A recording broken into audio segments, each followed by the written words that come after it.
trying out the circuit. The only jump missing is a 12-metre-long tabletop jump, which promises to be the highlight of the night. One of the riders practicing today was Australian Jeff Lee, who will compete tomorrow night before heading off to Belgium for the start of the World Motocross Grand Prix. The winners who start tomorrow night's event will come down to a four-way battle between Strait, Glenn Bell and American Eddie Warren. Eddie recently arrived in Australia.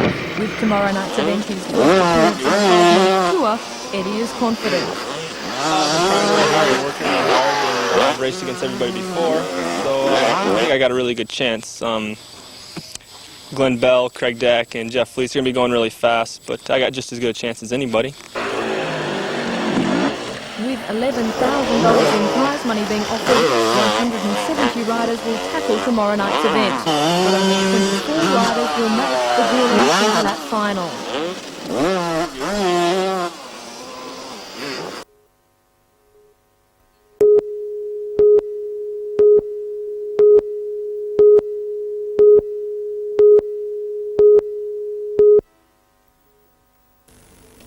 Since Jay's travel agency was forced to close its terminal doors late last year, the coaches which stop at Newcastle have used a site in Watt Street next to the Customs House. The coach companies have identified Broadmeadow as the best location for a permanent terminal, but as that is at least 18 months off, a better temporary site is needed. It is such an important issue that the Newcastle Chamber of Commerce made it the main subject of its first meeting for the year. People are being dumped down there at the Customs House site in the middle of the night with no protection facilities. I think we are getting a bad name. The Chamber has identified the tourist office in the Queen's Wharf complex as the best temporary location. It will be requesting Newcastle City Council consider the idea. Council officers today would not comment on the proposal. They said it was policy only to react to written requests and would not say whether they thought the idea would be well received. The proposal has been welcomed by those who manage the Queen's Wharf restaurants. I think it would be quite good, yes. I don't think that it would affect us in any bad way at all. Well, the effect on business, I'm sure it could only be in our favour. However, the proposal has at least one opponent in Alderman Ashley Saunders. Queen's Wharf is a licensed area and I think it inappropriate that people being picked up and set down in the middle of the night right next door to a liquor outlet. The manager of Greyhound Coaches today said the brewery may not be a problem as long as the area is well lit and controlled. However, even if council agrees to the move, it will be some time before the coaches change their location. So unlike the Pioneer with a new timetable, the Newcastle stop and those don't expire until October.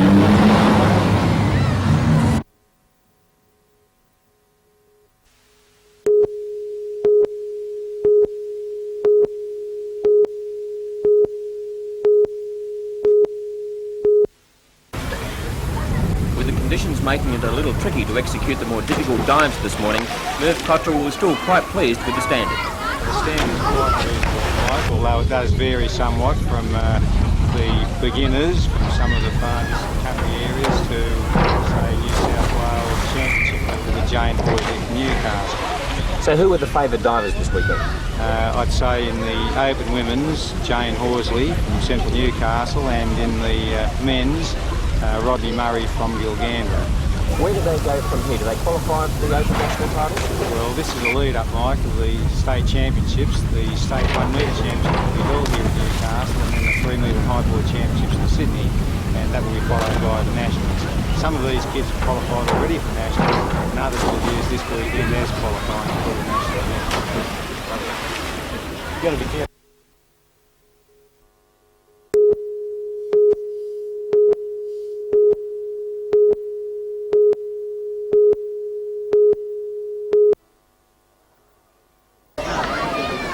Stock versus Springer or canal jumping is a sport of grace. It requires great concentration, agility,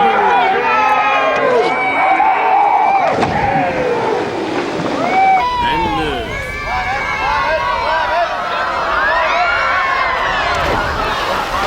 Every 5 years, thousands converge on the small town of Hawaii for the Australian Championships. The sport originated in Holland. farmers developed the technique to cross canals which ran through their farms. The mode of transport became an official sport in 1771. Australia became the second competitive canal jumping country in the world, and the competitions began here 12 years ago. The rules here differ a little from those in place in Holland. The Dutch don't have the luxury of a soft landing. They have to jump from... the best of them achieve distances of around 18 metres. But as organisers say, they have had the benefit of a little more practice. Number 72, G. Rogers.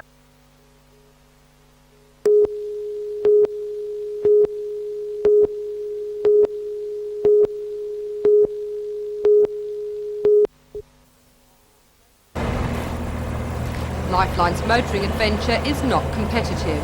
The charity is looking for 100 starters who will pay $1,500 to join the convoy up the east coast of Australia.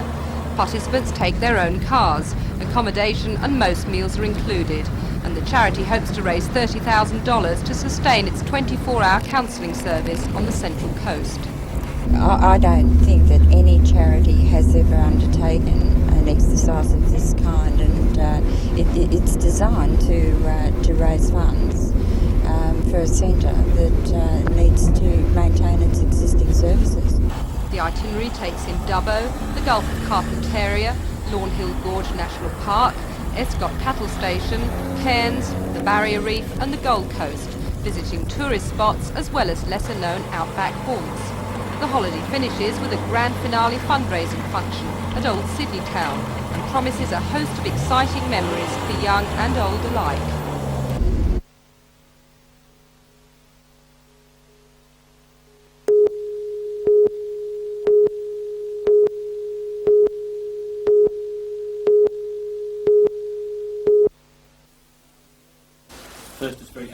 Mr Morris told a gathering of community workers that the new Skillshare program expanded the role of CIS by incorporating it in a wider scheme to provide educational and training opportunities relevant to a wider section of the population.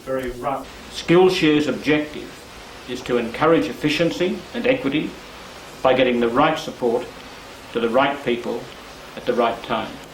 He said the project would focus on the long-term unemployed regardless of their age or sex. Mr Morris presented cheques worth more than $50,000 to Skillshare coordinators from Charlestown and East Lakes. The funds are part of a total $155,000 in annual grants. However, he said the money wasn't a handout and he expected local commerce and industry to share their skills and resources for the long-term benefit of the whole community. To the right people at the right time.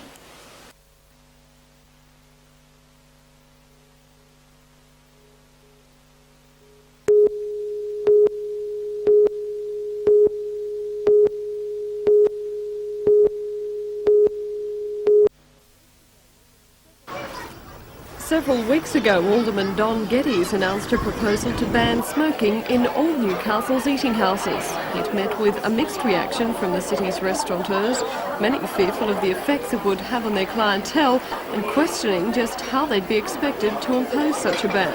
But in a surprise admission today, the local Quit for Life branch said the proposal was, for the time being, a little over the top. Greg Mowbray, campaign coordinator for the Hunter region, says introducing such a ban cold turkey would strike big problems among restaurants and diners. I think once restaurateurs understand that there's overwhelming public support for restrictions of smoking in restaurants, they're in the business of pleasing customers, making them happy so that they come back again. They spend a lot of money on decor and employing good chefs to make sure that their customers come back. I think once they understand that there is a lot of public support, matter of fact 83% in one case, that they will realise that by doing that they're pleasing their customers. Greg says he has no doubts that smoking divisions in Newcastle's restaurants would work in a society that was gradually turning its back on a habit that for many years was accepted, even considered chic. Already in several of the city's eateries, smoking and non-smoking areas are operating successfully, and Greg says such a move right across the board would be a landmark decision for Newcastle and the country. I think it's inevitable. As I said, social attitude is changing. This has given Newcastle an opportunity to have a landmark case in Australia. It's fine.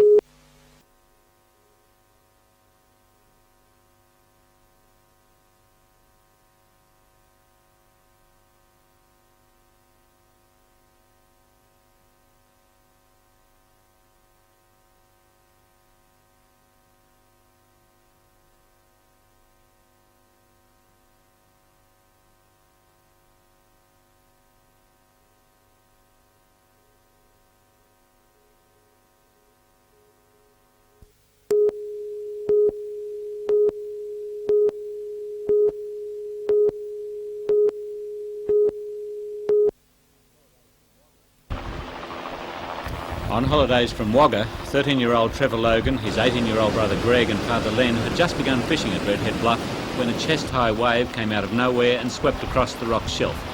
When the water receded, the youngest of the trio had disappeared. His brother raced to the cliff top and raised the alarm, bringing police, ambulance and the Westpac rescue helicopter to the scene in minutes. As the search continued, the deeply shocked father of the boys was comforted by ambulance officers. Only a shoe was seen floating about 70 metres out. And then, 40 minutes after it had claimed him, the surging swell tossed the teenager's limp form back onto the rocks. Police and ambulance officers risked their own safety to recover him and then began frantic efforts to revive him. Tragically, attempts at resuscitation failed. Suffering abrasions and shock, the boy's father was lifted to the cliff top by the rescue helicopter.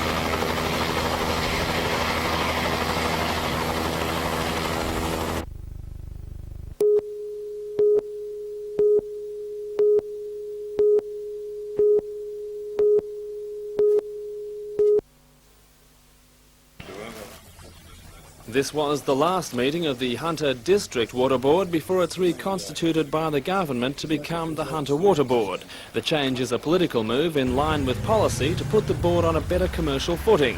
It will be answerable to State Environment Minister Tim Moore, who says he wants more customer involvement in the operation. Board President Alan McLaughlin says existing members will be among about 60 applicants now being considered by the Minister for 7 seats on the new board. The Minister, I think, here when he made the announcement about the new board indicated he was looking for a commercial background, a business experience, some issues related to the environment and industrial relations. This board meeting ended on a high note with completion of a significant stage in the Lake Macquarie sewerage scheme. The 10-year plan to provide a complete service to the West and East Lakes has passed the environmental planning and assessment stage and now goes into detailed design. A major alteration was made to the plan. The Swansea treatment works won't be built. Instead, a line will connect Swansea to the Belmont plant, which will be expanded to treat the extra effluent. Mr McLaughlin says the decision wasn't influenced by environmental factors. We received advice from the Mine Subsidence Board that there were mining activities to within 6 metres of the surface at the site where we proposed to construct the works. There were other factors involved which had some environmental significance, but the mine subsidence issue was the major factor. A key part of the plan will be a submarine pipe connecting the western shores with the Belmont treatment plant in the east. It's expected that line will be completed within 2 years, opening the way for work on the rest of the scheme.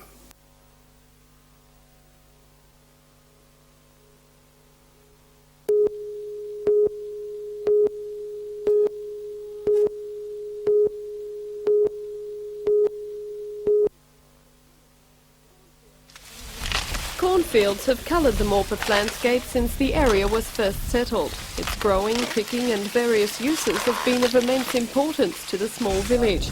And tomorrow the people of Morpeth have chosen to acknowledge that with a special day dedicated purely to corn. Corn has been grown in Australia right since first of settlement, and it's a very important industry around Morpeth area. The farmers here grow 2 types of corn, sweet corn and cow corn. The cow corn is used for either stock food or it's used and purchased by Kellogg's, Sanitarium and other producers to make Kellogg's cornflakes. All the district's corn growers will come to town, bringing with them corn in all shapes and sizes. The succulent sweet corn, the most commonly grown in the Morpeth area, as well as cow corn and coloured corns. And of course, what else would a corn picker's picnic be without corny food? Fritters, dampers, cakes, soups, a whole range of corny little delights. And for those who like the mechanical side of things, there'll be a display of old-time machinery from local grower Ross Taylor, all in working order, like this old stripping machine. Well, this, you wind the handle up on it, and it's geared the right way to, it's got little cogs inside, and it just peels the grain off the cob, and that's made in Morpeth around about 200 feet. Talk about the daily grind. Not only did the people of Morpeth used to have to work for their dinner, they also had to work for their breakfast by feeding their corn through this grinder every morning before they could enjoy their porridge. And for those who like to stay in touch with nature, Trevor Richards says there'll be plenty to see as well. All of the surrounding land around Morpeth, you'll find beautiful crops of corn like this, and they can see the various styles of corn that are grown. The early corn, such as this crop, which was self-pollinated, the hybridised corn, and the sweet corn, which of course only grows very low to the ground.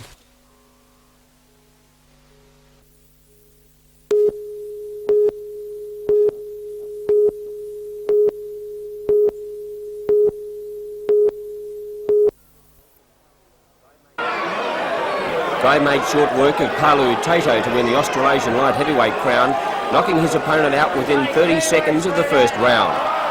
And then it was Big Dean's turn as he jabbed and defended his way to the Australasian heavyweight title over young Homona of New Zealand. It was a controversial, unanimous decision, with the crowd divided as to who had won the fight. A full report on our news at 6 this evening.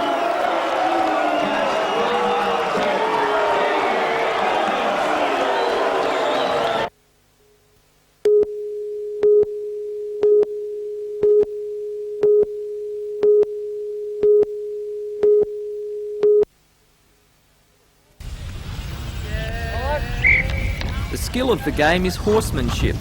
Each team has 6 players, with 3 on the field at any one time. The opposing groups play a chukker, usually of 6 minutes, and each game has up to 8 chukkers. The players, using a long racket, scoop up the ball to either pass or carry through to the opponent's goal. This was the finish to a series of games throughout January.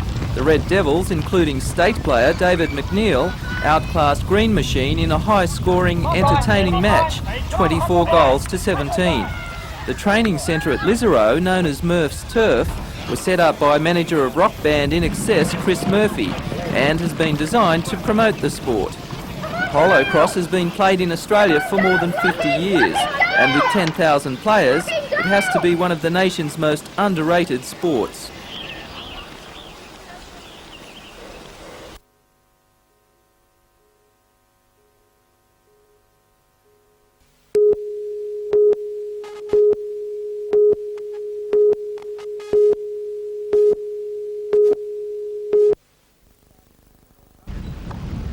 The Northumberland tournament started at District Park today, with more than 200 competitors playing about 500 matches over the next 4 days.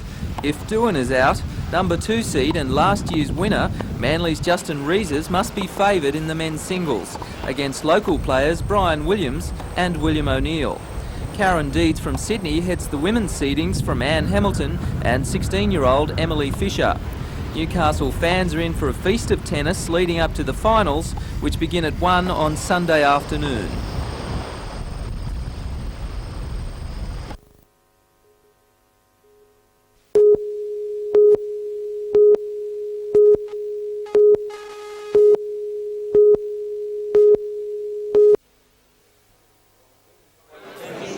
While Dean and Guy Waters were preparing for their bouts, little brother Troy, seen here in the yellow headgear, and the number 1 IBF junior light middleweight contender, went 3 rounds in an exhibition to put the crowd in the right frame of mind. But they didn't expect what was to happen. Brother Guy met Palu Tato of New Zealand. The Kiwis were giving their fighter every encouragement. Guy's father Sess wasn't too concerned, and there was no reason to be. When the opening bell sounded, Tato came out and appeared to offer to shake hands, something the 2 boxers did at the end of the referee's instructions. Guy couldn't believe his luck, and in the first second of the fight, he nearly knocked the Kiwi out. 30 seconds later, it was all over, and Guy Waters was crowned the new Australasian light heavyweight champion. For the sellout crowd, the main bout did at least go the full 12 rounds. In a fight that didn't reach any great heights, Dean Waters in the black and red trunks and young Hormonas slogged it out over 12 rounds. The New Zealander had the better of the first few rounds, countering Waters' clinging tactics. By the 7th, the big fighter from Kulnura had opened up Hormona, and the doctor had a look at the blood-spattered face of the Pacific champion. It gave Waters the impetus to control the fight from there on, and with jabs and body shots he went on to win a unanimous points decision and become the Australasian heavyweight champion.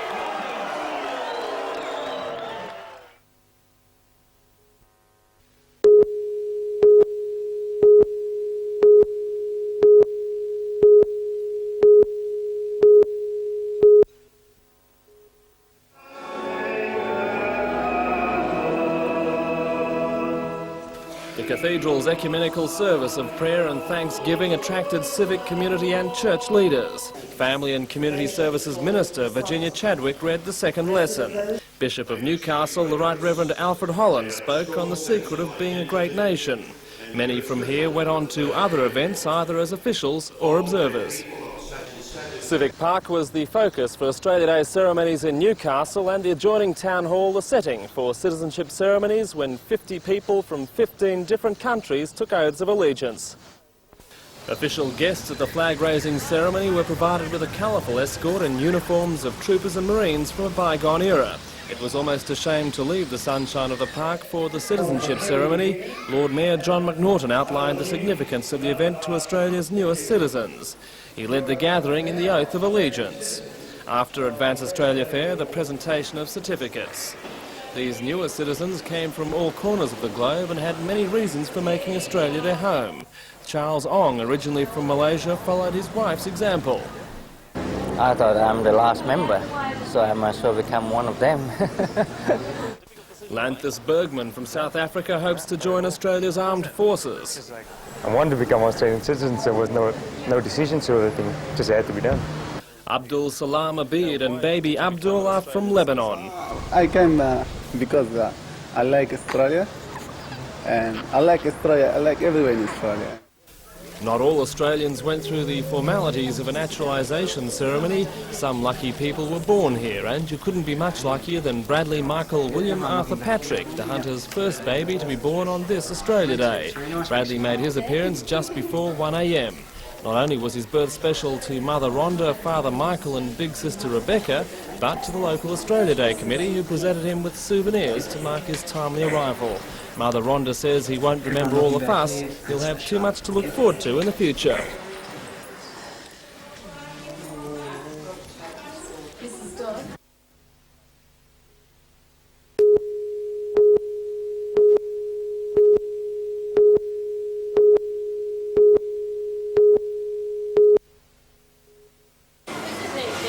Storemen have been striking over plans by distributors to measure productivity with a stopwatch.